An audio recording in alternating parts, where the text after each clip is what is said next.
Okay, so today I'm sharing my #1 top favorite makeup product in every category from Sephora. I had a hard time with this one. As I was like over by my makeup collection choosing the products for this video, I had to really think about it because there were a few categories where I couldn't decide. I did decide because I only have one thing to share with you in every category, and I just thought it was a fun video idea to revisit. I think I did this last year or maybe the year before, but a lot of my answers have changed. So I'm excited to share an updated version with you. I did apply everything on camera, so you'll see how the products actually go on, and this is the final look after using everything. And I did film a drugstore version of this video just a few weeks ago, so if you want to check that out, I'll link it below. I'm going to go through these in the order that I applied them to my face. So let's kick it off with this. This is my favorite lip balm at Sephora, the Summer Fridays Lip Butter Balm. This one is the vanilla scent. I also love brown sugar, which is deeper. It's a really beautiful brown toned nude, and then vanilla beige is another good option. But vanilla is just clear. I feel like it is perfect to prep the lips before you go in with products,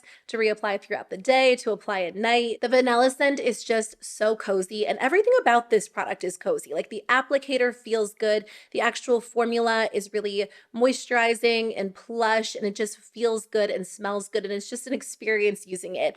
And when I talked about this in my end of the year favorites video, I was like, I'm not trying to be dramatic about a lip balm, but because it is something you apply throughout the day, it's really nice to have something that just kind of brightens up your day. And I always love using it. It's like a little mood booster. So I love having these on hand. I feel like I misplace them all the time, but I usually keep one where I do my makeup, one at my desk, one in the car, and I feel like then I'm covered. I do want to try the new Summer Fridays lip oils. I went online to look at them last night and they were sold out. So I probably will order them at some point, but I don't know. I actually like this formula better than a lip oil formula just in general because it feels a little bit thicker on the lips, and I feel like the benefits are longer lasting than a lot of lip oils. So I cannot get enough of these. They're so good. My #1 favorite eyeshadow palette at Sephora and just in general is without a doubt the Natasha Denona I Need a Nude. This is such a good palette, and honestly, I wear this palette, I want to say like 90% of the time. I feel like that's probably not completely true because of what I do. I review makeup as my full-time job, so I am obviously testing out a lot of other formulas, but I've cut down on eyeshadow a lot just because I do have so many options I already own. So I feel like I'm not testing and reviewing as many palettes, and because of that, I am reaching for a lot of the same palettes over and over, and I just love this one. Every single time I use it, I love how my look turns out. I'm wearing it today. I went for a little bit of like a cooler toned smoky eye, and it's just such a gorgeous palette. I will say there isn't necessarily like a ton of variation within this palette. I have a couple of go-to looks. I'll do something like really light and soft, something even smokier than this, something not so cool toned. But that's the reason why I like it, because no matter what I do, I feel like I get a good staple neutral look. And the shimmers in here are so beautiful, so sparkly, so intense, so smooth on the eyes. And I just think it is a gorgeous option. If you love neutral eyeshadow, especially like, I wouldn't say this is a rosy palette overall, but there's like a touch of rosiness to it, then I think you will love this. I think that's why it's such a standout palette to me, other than the formula, other than the sparkly shadows, is because so many neutral palettes lean just like a touch orangey, and this one doesn't. And that's the reason why I enjoy it so much, because I do love pink looks, I love purple looks, and this one is neutral, but some of these shades end up looking like slightly purpley on the eyes or slightly rosy toned. So it is just such a gorgeous option. I have no complaints about this. I cannot get enough of it. My favorite liquid liner at Sephora probably has to be the Fenty Flyliner. This is the darkest, most dramatic liquid liner I've ever tried. Although they do have a brown one that I'm kind of tempted to pick up because I've heard that one is really pretty shade too. But if you pick up the black one, you're going to get the most intense, rich black liner, which is really nice because I don't know, like when you think of black liners, sometimes you're like, they probably can't be that different, but some are softer, some lean like gray tones, some are kind of charcoaly. This one is like a rich, intense black liner. It does come out pretty fast, so you have to be careful. You definitely have to have a steady hand when it comes to eyeliner, because if you mess up, it is so hard to fix it because this product dries down and it does not move. It is the longest lasting, most waterproof eyeliner I've ever tried. So if you want something intense, rich, dark, and long wearing, this is the one to try. As far as pencil liner, I still have to go with the Too Faced Killer Liners. I know I've talked about these a lot over the years, but I do think these are the longest lasting pencil liners. These days, I'm mostly using the shade Killer Black to tightline. I do think tightlining makes a big difference because sometimes when I apply liquid liner, there are some gaps, and tightlining just kind of fills that in and makes your lashes look a little bit thicker because it's creating the illusion of a darker base. And then I also use the shade Killer Cashmere on the waterline just to brighten things up. These are matte liners, but they don't move. Like once they dry down, they are staying in place all day long. One of the reasons I know these are so long lasting is because since I normally use the black one to tightline and then the lighter nude one on my waterline, I would be able to tell if the black one was transferring onto the nude, and it doesn't. Like they stay separate and they stay vibrant all day long. I wouldn't recommend these if you're looking for a pencil liner to line like your upper lash line because they're not so creamy. Definitely not as creamy as like the Urban Decay 24/7 Glide on Eye pencils. Those are more ideal if you're using them on the upper lash line or you want to create a wing. These, like you can use them for that purpose, but there is a little bit of a tug, which is why I think they're really great on the waterline because they stay in place well. So I absolutely love those. They're so good. Okay, moving on to the complexion. My favorite primer at Sephora is the Caliray So Blown Clean Blurring Primer. This just preps your skin so well for makeup, and even if you're not wearing makeup, it just gives your complexion a very smooth, almost like blurred effect, but it's not slippery. It has a nice moisturizing feel to it, but it doesn't leave your skin looking dewy or glowy in the way that like a typical moisturizer might. I would say it has more of like a natural or soft matte finish. So I love the way foundation applies on this product.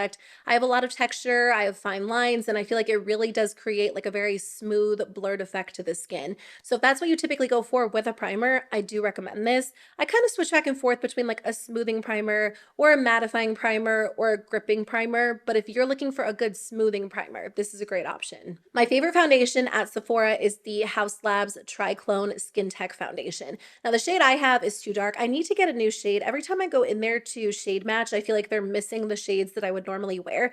So I have 145 Light Cool. I am wearing it today, but I did mix in a little bit of a white mix-in pigment just to lighten it up. So this isn't like an accurate representation of what the shade actually looks like. And I do find that this foundation oxidizes just a little bit. So when I'm applying it, it looks a little bit too light, but then it ends up drying down and looking like this. Anyway, I do really like this formula because it's kind of like a natural looking foundation. You can build it up to get more coverage and you can sheer it out, so it is kind of customizable, but I do think it has a very skin-like finish. I won't say it's the most smoothing foundation I've ever tried, which is what I do normally go for, so I always end up pairing it with a smoothing primer just to kind of counteract that, but it does look skin-like, and my skin isn't extremely smooth in real life, so I just think it doesn't really look like I'm wearing a ton of foundation or like a mask on my face like some other foundations can tend to look like. So I do enjoy this. I think it's really pretty. It glides on nicely. It's not overly dewy or overly matte. It just kind of has more of a natural soft finish. And I do think it wears pretty well throughout the day too. You know, all of that being said, I don't find that there are a ton of high-end foundations I absolutely love. I usually end up preferring a lot of drugstore or affordable options for whatever reason. It's not like I consciously choose those. I just feel like a lot of my go-to formulas are from the drugstore. So I really would love to know if you have a favorite foundation at Sephora that you think is worth trying. Let me know what it is in the comments below because I am kind of curious. I will say I end up using this product as foundation and as concealer. It is the Natasha Denona HyGlam Concealer. I know I've talked about this like 80 different times on my channel, but it really is my go-to. I am pretty much out of this. I need to repurchase it, but I had a little bit left. I figured I could use it for today's video, and it's such a beautiful formula. It looks so good on the skin. It blends out easily. It's like the perfect texture. It's not too thin or too thick, so I feel like it does stay in place well on my skin. And again, the coverage is really, really nice, but it doesn't feel or look like a heavy full coverage product. Honestly, I prefer the way this looks as foundation compared to the Haus Labs one, but obviously it's not marketed as a foundation, and I do end up using it as concealer all the time. It is so good, and it is a little bit expensive, but I really do think this formula is worth it. I've already gone through two, and I'm about to purchase my third one, so I don't know that I've really repurchased a high-end concealer that many times because, again, I feel like concealer is usually something I end up enjoying from the drugstore more so than from Sephora, but this is absolutely worth the money. There are actually a lot of high-end powders I like. I could probably list like 5 different powders I really enjoy, but I wanted to narrow it down to one. So I had to go with the Huda Beauty loose powder. I don't like the pressed powder, but the loose powder is so good. It locks your makeup into place all day. Even on like the hottest, most humid day, this really helps to keep things in place. You can use it as like a baking powder under the eyes. You can use it with a large fluffy brush just to set everything into place. It does have more of a matte finish, but I feel like throughout the day, obviously it locks your makeup in place, but it doesn't look quite as matte as it does when you first apply it. I just think it is such a gorgeous powder, very, very smoothing, and it interacts well with like every complexion product I use it with. So I love this one. It is definitely my go-to loose powder, although I am enjoying the Patrick Star or the One Size by Patrick Star. That one's really great too, but I feel like this one's just a little bit thinner. But honestly, they're both great.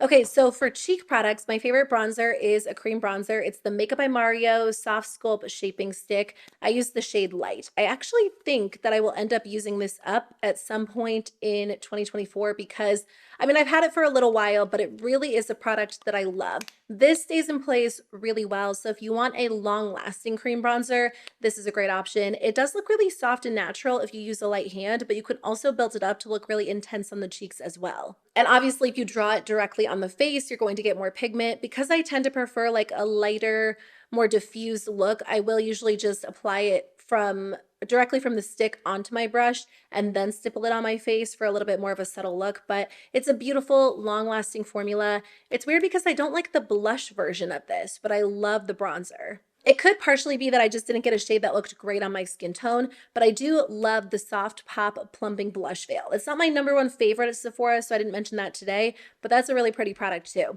My favorite blush is definitely the Patrick Ta Double Take Cream and Powder Blush Duos. I have a couple of them. I love them all. I'm actually not wearing this today because I don't know, I didn't think the color went great with my makeup look because I did my eyes first. This one is in She's So LA. This is my favorite duo. It's really bronzy, super gorgeous. You can use the powder separately from the cream, or you can combine them together. The cream is meant to be used on top of the powder to give you like a very beautiful highlighted glow, which looks so good, but you could also use the cream under the powder too. It's just a nice customizable product. It looks so luminous, really skin-like. It has a glow to it. I just think it is such a good formula. And I always say this, but even though it's expensive, you're getting a lot out of it because you're getting two separate products that you can use alone or together. So again, it's very customizable. Today I actually used the Hourglass Ambient Strobe Lighting Blush in the shade Euphoric Fusion, and these are really great too. I feel like they're definitely up there as a top favorite from Sephora, but I do prefer Patrick Ta, but I wanted to use something that kind of went with my look a little bit more, although I feel like it ended up being a little bit brighter than I remember.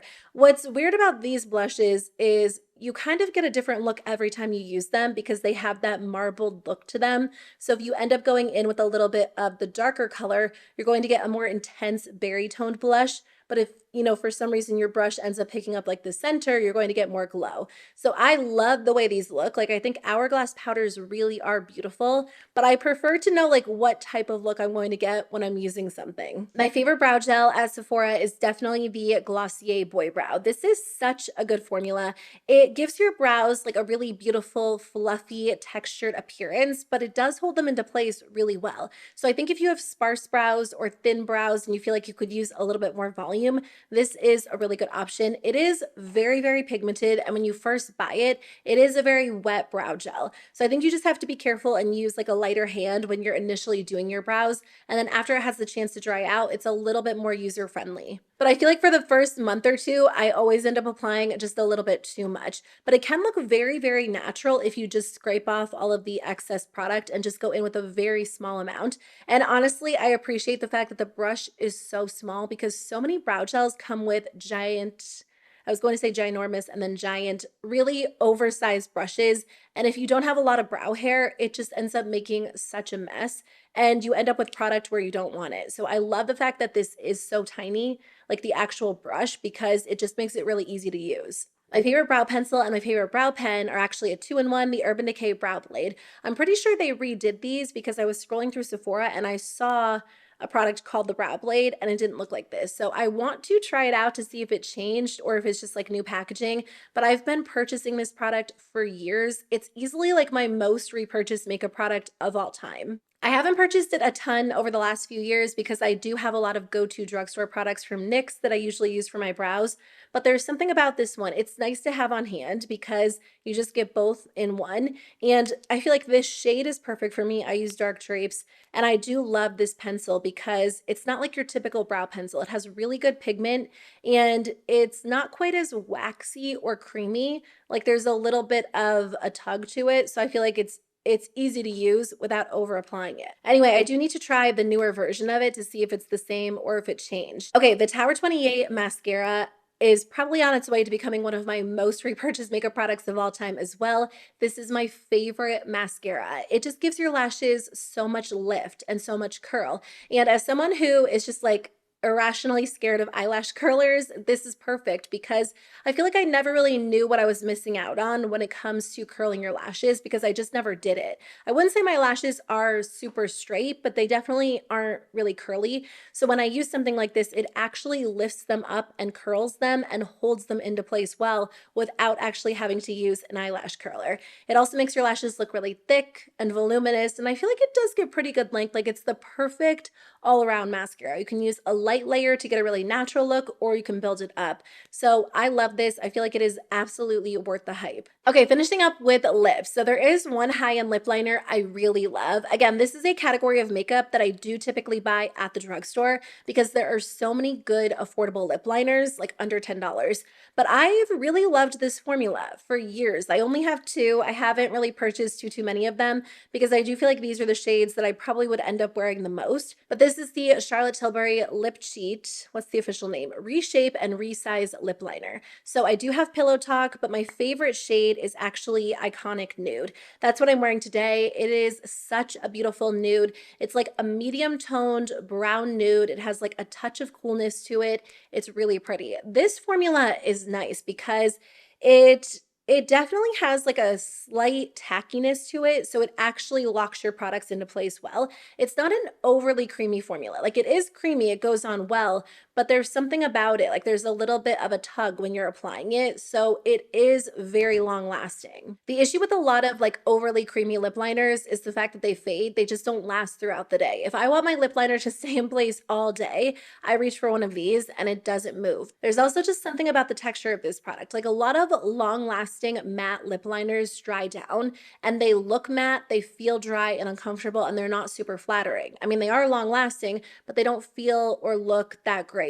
This has like a creaminess to it, even once it dries down and stays in place well. So it just looks good. It feels good. I probably would splurge on a few more shades if there were shades that really jumped out at me, but Iconic Nude is my favorite. The Too Faced Cocoa Bold lipsticks are my favorite. I will say I really like the Lady Bold lipsticks too, but I like the shades of the Cocoa Bold lipsticks better.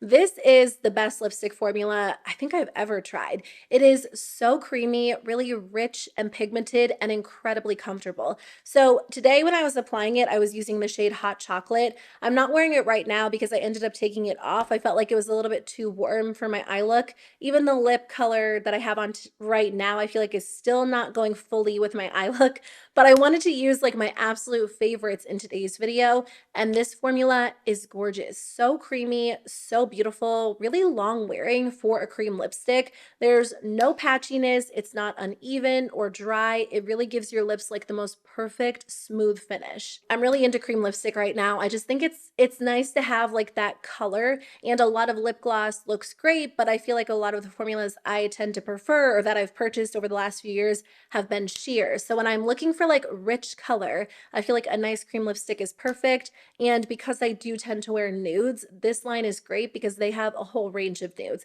They also have like a red and a berry. It's just a really, really good formula. So I do recommend the Cocoa Bold lipsticks or the Lady Bold lipsticks. You really can't go wrong with them. Okay, this was a tough choice for me because I love a lot of lip gloss at Sephora, but I think my favorite formula would be the Lawless Forget the Filler lip glosses. These are so good. When I was doing when I was applying makeup the first time, I used the shade George, which is a really beautiful shade. So I do recommend that. Right now I'm wearing the shade Velvet, although I've been talking for a while. I applied this a little while ago, but it is so beautiful. I'm just wearing it on top of the Charlotte Tilbury lip liner in the shade Iconic Nude.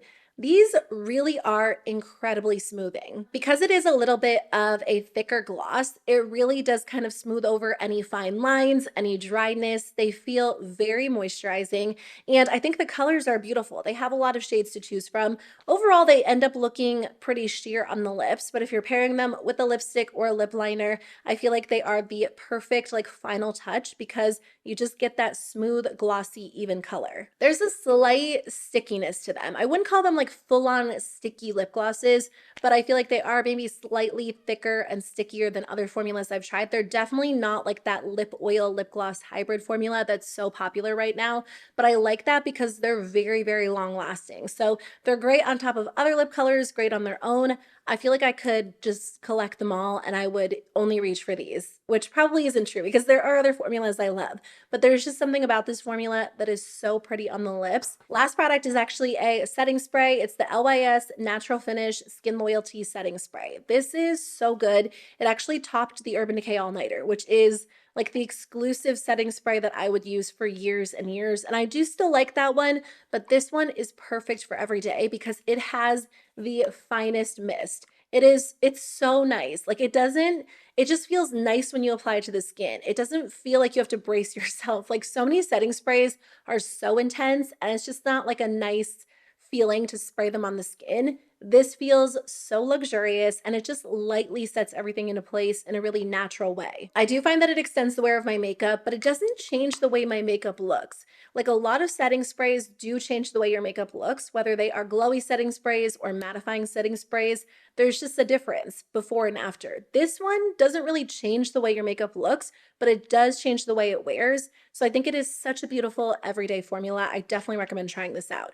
Okay, that's everything I wanted to share. My number one favorite makeup product in every category at Sephora. I'll link everything that I mentioned in the description box below. And if you want to check out my drugstore version of this video, I'll link that for you on the screen, as well as my favorite high-end makeup of 2023. This video included like a lot of older favorites, some newer favorites, but that video is all about the makeup I tried for the first time in 2023. And again, there are a lot of great high-end products from Sephora in that video too. So if you want more recommendations, definitely check that one out. Thank you so much for watching. Let me know what your favorite products are in the comments below so I can try them out myself. And I'll see you very soon with a new one. Bye.